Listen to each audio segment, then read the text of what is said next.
वडोदरा महानगर पालिका की बड़ी कचहरी पर नगर प्राथमिक शिक्षा समिति के चौथे वर्ग के कर्मचारियों के मुद्दे में आज मीटिंग मिली थी। दरअसल बीते 20 दिनों से नगर प्राथमिक शिक्षा समिति के चौथे वर्ग के कर्मचारी लगातार हड़ताल कर रहे हैं। तब इन कर्मचारियों के मुद्दे में मेयर पिंकीबेन सोनी, स्थायी समिति के चेयरमैन डॉक्टर शीतल मिस्त्री, शिक्षा समिति के अध्यक्ष निशित देसाई और सदस्यों की मौजूदगी में चौथे वर्ग के कर्मचारी संघ के प्रमुख नीलेश राज के साथ बैठक का आयोजन हुआ था। तब आपको बता दें कि मीटिंग के बाद बाहर आए चौथे वर्ग के कर्मचारी संघ के प्रमुख नीलेश राज की ओर से ये बताया गया है कि आने वाले दिनों में शाला प्रवेशोत्सव और कन्या केडवनी महोत्सव का आयोजन नगर प्राथमिक शिक्षा समिति की ओर से करवाया गया है। तब आज हमें पालिका की बड़ी कचहरी पर बुलाया गया था और कल भी बुलाया गया है। तब मेयर, स्थायी समिति के चेयरमैन और अन्य पदाधिकारी जल्द ही हमारी समस्या सुलझाने की दिशा में कार्य करेंगे। कुछ ही दिनों में कमेटी की ओर से इस मुद्दे में काम शुरू किया जाएगा, ऐसा हमें बताया गया है। तब उसके बाद ही हड़ताल बंद करने का कोई फैसला भी लिया जाएगा, ऐसा भी नीलेश राज का कहना है। तो वहीं इस मामले में जब नगर प्राथमिक शिक्षा समिति के अध्यक्ष निशित देसाई से पूछा गया, तब उन्होंने इस मामले में जवाब देते हुए कहा कि मैं और सभी सदस्य शाला प्रवेशोत्सव और कन्या केडवनी महोत्सव को लेकर निमंत्रण देने के लिए पालिका की बड़ी कचहरी पर आए थे। नीलेश भाई, શું કહેશો? અત્યારે મેયર સાથે બેઠક કરી છે, શિક્ષણ સમિતિના તમામ જે સભ્યો છે તે પણ સાથે ઉપસ્થિત રહ્યા છે।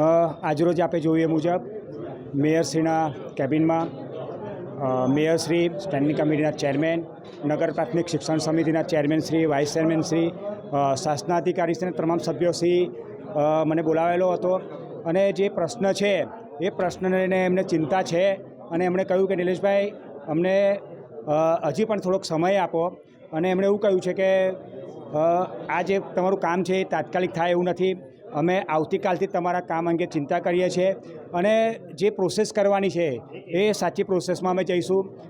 તમે જે પ્રમાણે સમાધાનમાં જે કહ્યું છે તો એ પ્રમાણે આપણે એક ડ્રાફ્ટ તૈયાર કરીએ, તમારા કર્મચારીઓની અમારી પાસે એફિડેવિટ પણ લેવાના છે, તો એ પ્રમાણે આપણે આગળ પ્રોસેસ કરીએ અને તમારું કામ જેટલું બને એટલું વહેલું આપણે પતાવીએ, આવું મને અત્યારે એમણે કહ્યું છે। અને બીજા નાના મોટા એક્સેપ્ટની ચર્ચાઓ થઈ છે। આંદોલનનું શું હવે? મેયરશ્રી, સ્ટેન્ડિંગ કમિટીના ચેરમેન હોય, અમારા ચેરમેનશ્રી, વાઇસ ચેરમેન, સભ્યોશ્રી હોય અને તમામે કહ્યું છે કે નિલેશભાઈ, અમારી પર વિશ્વાસ રાખો, મેક્સિમમ કે 2-3 મહિનામાં અમે આ કામ પતાવી દઈશું। હવે આગળ પ્રવેશોત્સવ પણ છે, કન્યા કેળવણી મહોત્સવ પણ છે, તો તમે હડતાળ સમેટી લો તો સારું। હડતાળ અને સમાધાન બે વસ્તુ જોડે શક્ય નથી, એટલે હું મારા કર્મચારીને કાલે સવારે 10-11 વાગે હું મિટિંગ બોલાવીશ, મારા કર્મચારીઓ સમક્ષ આ વાત મૂકીશ અને પછી આગળ અમે લોકો નિર્ણય લઈશું। એકચ્યુઅલી બેઠક નથી, અમે આમંત્રણ અપાયા હતા। આપની સવારે પ્રેસ કોન્ફરન્સ એ રીતે પ્રવેશોત્સવ અને કન્યા કેળવણીનો મહોત્સવ 26, 27, 28 તારીખ છે। માનનીય મેયરશ્રીને આમંત્રણ આપવું એ પહેલું અમારું કર્તવ્ય છે અને અમારી સમગ્ર ટીમ આજે એ આમંત્રણ આપવા આવી હતી।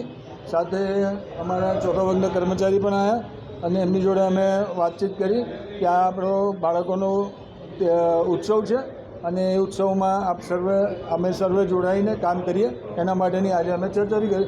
પણ સાથે સાથે અમે આમંત્રણ આપ્યું। મેયરશ્રીએ અમારા આમંત્રણને માન આપીને દરેક દિવસ અમારી જોડે રહેશે અને બહુ સારી પ્રતિસાદ અમને મળ્યો છે। એ પ્રતિસાદ પ્રમાણે બસ આજના દિવસે આટલું જ છે। અમે તમને એવું કહીએ છીએ કે આ સમેટવાનો વિષય આજે હતો ને, અમે આમંત્રણના વિષય માટે આવ્યા હતા અને આમંત્રણના વિષયથી જ આ ચર્ચા ચાલી છે।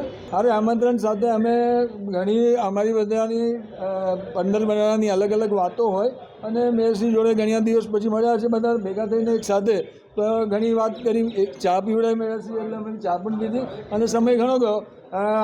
અમે અમારી રીતે અમારી લાગણી અહીં આગળ આવીને વ્યક્ત કરતા હોઈએ કે મેયરશ્રી આપ આવો, અને એમણે આખો શિડ્યુલ ચેક કર્યો, બધા મહાનુભાવો આવવાના છે એનો બી શિડ્યુલ ચેક કર્યો, એની અંદર કાગળ જોવામાં વાર લાગે, દરેક શિડ્યુલ મેયરશ્રી જોતા હોય, તેમને સમજાવવામાં આવ્યા છે।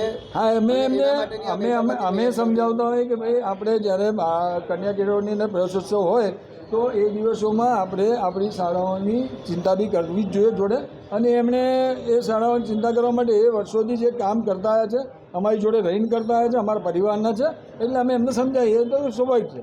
हमसे जुड़े रहने के लिए हमारे YouTube चैनल को सब्सक्राइब करें और नई वीडियो की नोटिफिकेशन के लिए बेल आइकॉन को दबाएं।